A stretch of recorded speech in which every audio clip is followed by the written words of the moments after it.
Hi everybody, today is going to be the first installment of cooking a traditional holiday meal. It doesn't have to be just Thanksgiving, it doesn't have to be just Christmas, or I've been on the go all morning. Um, uh, New Year's Day, anything. A lot of people have lost their family this year, over the last year and a half, 2 years, whatever. And they find themselves kind of looking like, how do I cook something? I can't just reach out to mom or grandma and find her wonderful recipes. Guys, I have in front of me my family cookbooks. I don't have number one. Number one is what I called my burnt cookbook because and I had lived in a haunted house. And I honestly didn't think I turned on the wrong burner, but we'll leave it at that. And I burned my cookbook, and well, I no longer have that cookbook. I didn't burn it so bad that I couldn't use it, but I burned it. And the cookbook that I have, which is the second edition and then the third edition, the first edition is gone. I can't do anything about it. And the first edition had, oh my God, lots of better recipes and other stuff in it that the second edition and third edition don't have. I'm going to start sharing with you some of the old time recipes out of here. Some of my favorite recipes.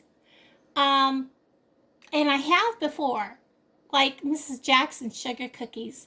And a couple of the recipes, the catch to making them taste like our grandmas used to make, it has a lot to do with one ingredient that we're using different than what our moms and grandmas did, and that is using the canned evaporated milk in place of a jug of regular milk. Trust me, it makes a huge difference on how they turn out.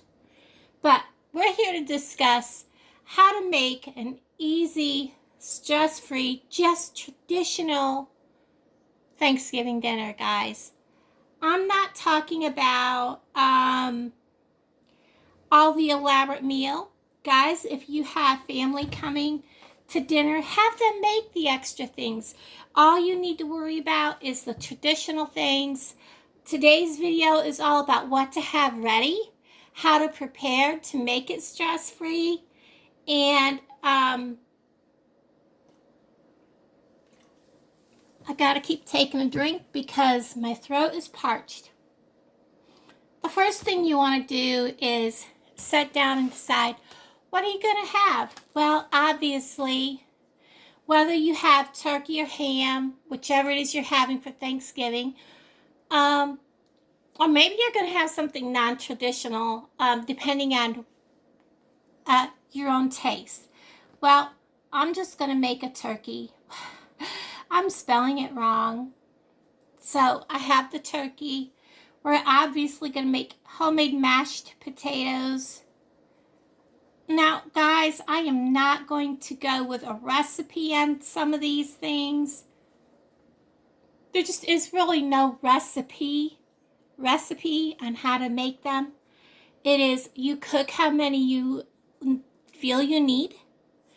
I would say 2 potatoes per person, depending on how big, like 2, 3 potatoes per person, depending on how big, or, it just depends on you. I'll show you how many I'm going to make, and you'll see how many it makes, and you can kind of adjust what you make for yourself. We're also going to make homemade stuffing. We're going to have the stuff in the can. My gosh, I can't think. Well, we're going to make gravy from scratch, from the drippings, and I cannot spell today. And it's going to be homemade. You really shouldn't have a problem with lumps. I'll show you how to get your lumps out of your gravy. We're going to have cranberry sauce. Sorry, I'm not making cranberry sauce because, guys, unless you want to go through that whole long process of making cranberry sauce, is it really worth it? Is it worth your time? Now, if you have a family member that makes fabulous cranberry sauce, maybe that's something you want to have your family member bring. We're going to have cranberry sauce. We're going to have the stuffing. I'm also going to direct you on how to make oyster stuffing because I guess it's a thing out here. I personally don't like it, but I will tell you how to make it, but I'm not going to make it. We're also going to have, gosh, I can't, my head's not working. I picked up everything, made sure I had everything. We're also going to have, sorry about that. I had a phone call. Anyways, while I was talking, I kept on writing. Like I was saying, you want to make sure that you have all of your ingredients written down. Make a list. Make sure that you go and get your ingredients well ahead of time because the last thing you want is to be sitting down the day you're going to cook and you're having to run to the store and get something. So I already have my turkey. It's thawing in the refrigerator. It's been thawing for another like a day and a half now. My potatoes I have, margarine I have my milk, I have seasonings, the stuffing. You want to make sure you have depending on how much you want to make sure you have about a loaf of bread if you're making a big batch. Now, I don't stuff my turkey. I found that I prefer my stuffing not in my turkey. It's been a preference of mine for many years.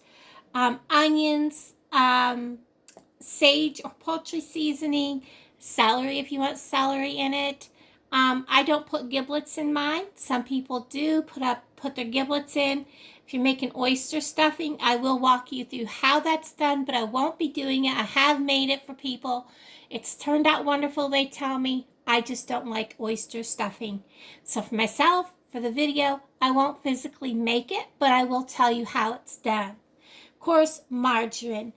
For the gravy, you're just going to need the drippings from the turkey, flour, and a jar to shake it that has a tight-fitting lid.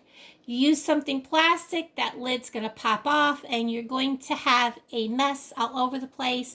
And of course, I didn't write down, but you may want milk or water. You can use either or a mixture. I use a mixture of milk and water when I make my gravy. Oops, that should have been up here with my gravy, but that's okay. The squash, I add a little bit of brown sugar to my squash after it's cooked, and I've let all the excess water drain out, and a little bit of margarine. That kind of gives it a little bit of sweetness, but I don't add a whole lot. It also helps picky kids will eat it that way.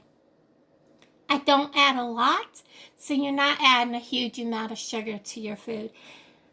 Apple pie, you're going to need apples and the spices and the flour and the shortening and the rolling pin. When I put the videos up about the pies, all of that will be in the description box and on the screen.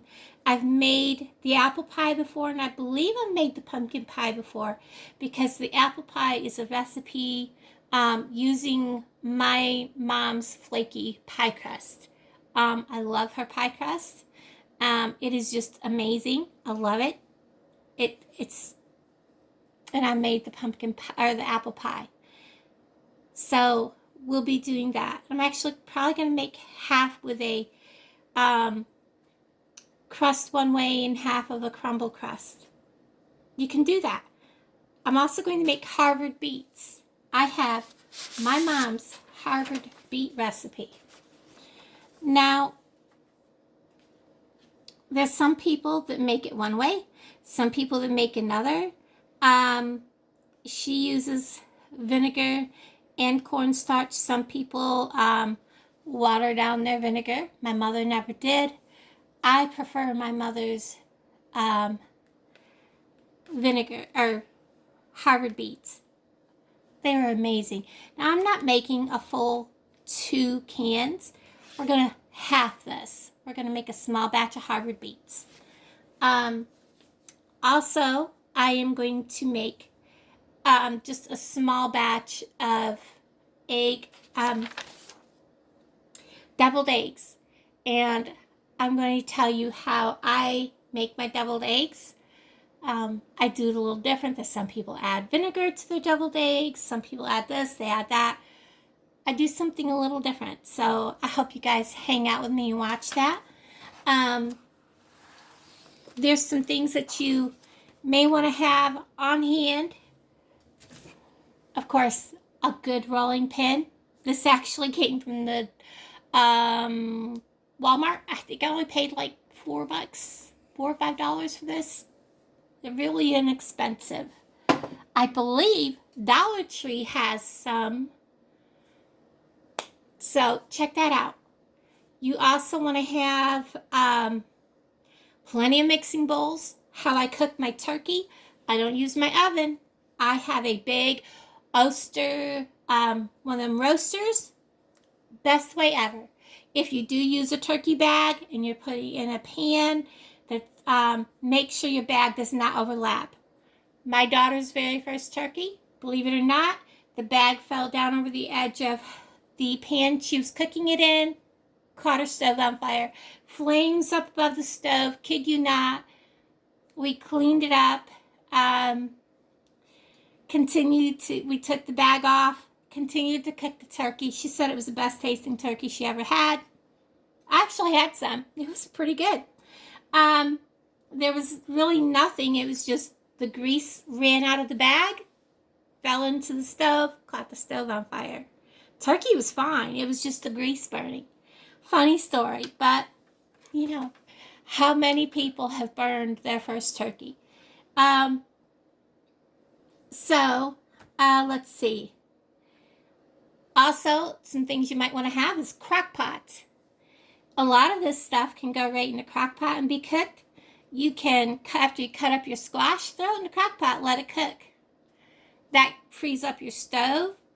After you've made your mashed potatoes, you can put them in the crock pot on low. The same with your squash. Especially if you have those small crock pots, great way to keep your potatoes and your squash and that kind of thing hot. Keep them on low. That way, they're still staying warm while you're still cooking and doing things and waiting for other things to get done. And it frees up your stove for other things. Our green beans are just going to be seasoned green beans, probably with some just salt and pepper, that kind of thing. I'm not going to do a whole lot with that. You can make all kinds of different other things other than green beans. You can make peas and carrots, which isn't necessary because you're going to have a well-rounded color plate as it is. So the green kind of gives you a different color because you've got the orange, you got the red, you got the white and the brown and all these other colors. The green just would look much nicer. So a green vegetable, spinach would be another one that would be great to have if you like spinach. I love spinach. But there you are. We're going to have a nice rounded plate. Nothing fancy. We're also going to do homemade dinner rolls if I have time.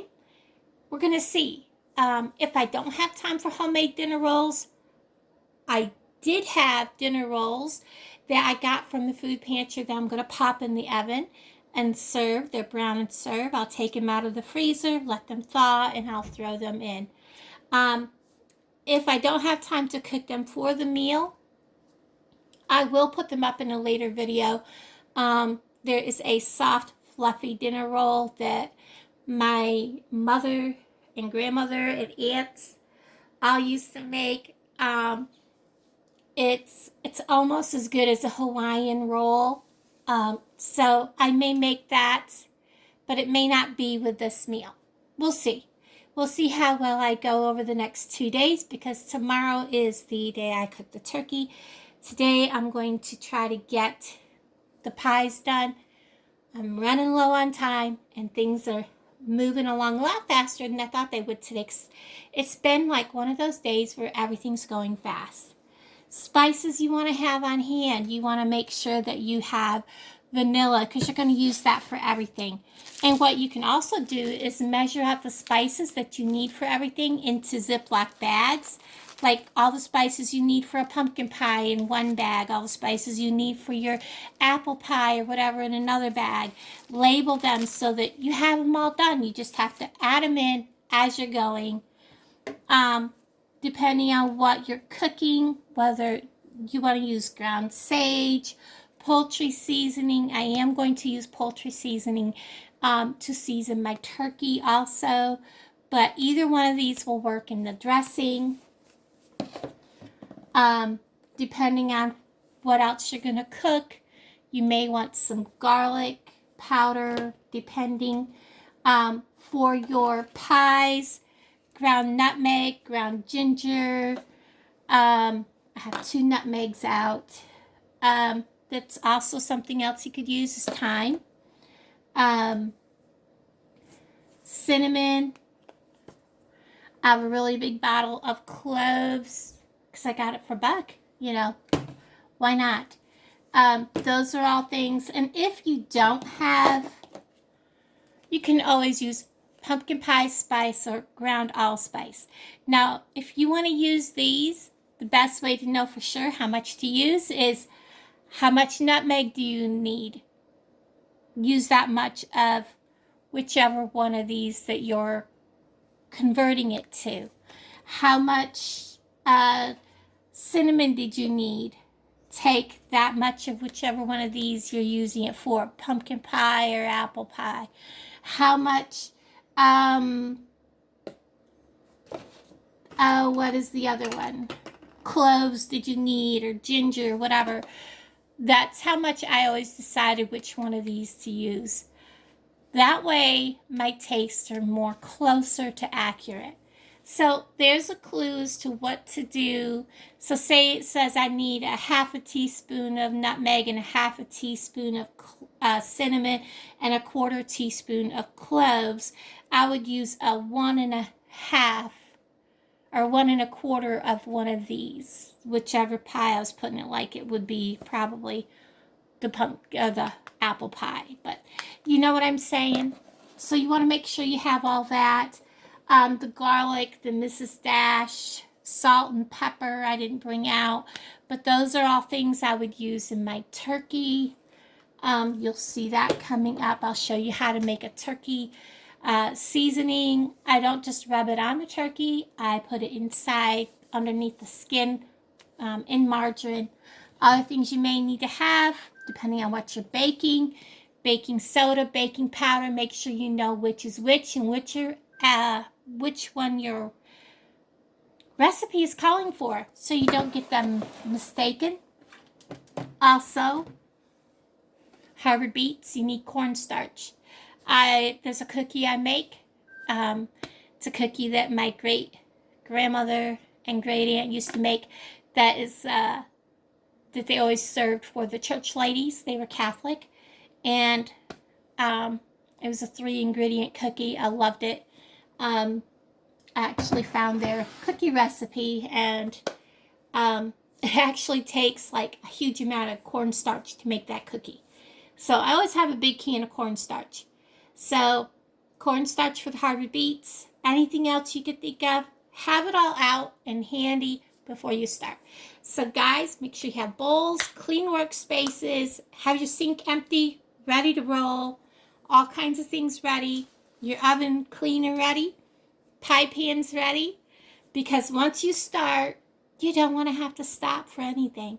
Guys, thank you for joining me. The next video will be of making pies. Love y'all. I'll talk to all of you guys down in the comments below. Bye, guys.